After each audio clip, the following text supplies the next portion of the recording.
राहुरीत सततच्या मुसळधार पावसानं पूर्व भागात शेतीचं मोठं नुकसान।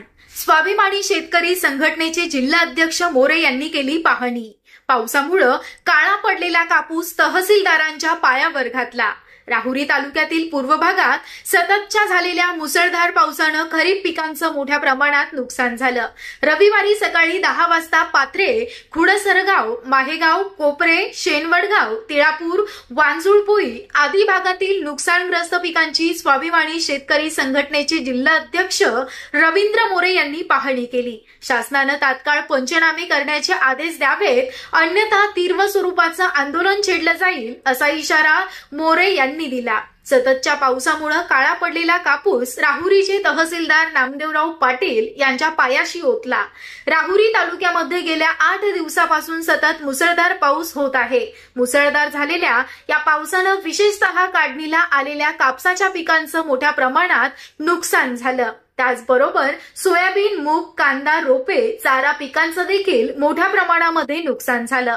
सततच्या पावसानं काळा पडलेला कापूस शेतकऱ्यांसमवेत घेऊन थेट तहसील कार्यालयाचे आवर गाठलं। काळा पडलेला कापूस राहुरीचे तहसीलदार नामदेवराव पाटील यांच्या पायाशी ओतला। हा कापूस विक्रीसाठी लायक आहे का असा प्रश्न करून आमच्या भावना सरकारपर्यंत पोहोचवा असं मोरे यांनी तहसीलदार पाटील यांना सांगितलं।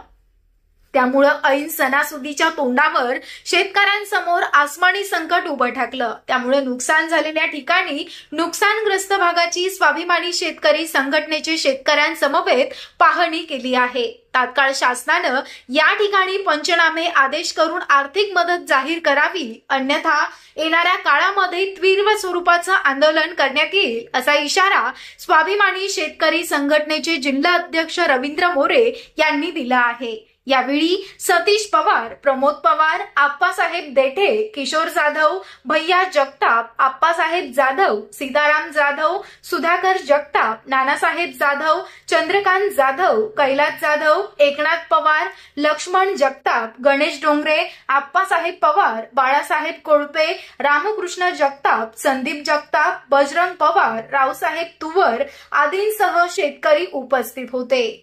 SRB न्यूज साठी राजेंद्र उंडे, राहुरी।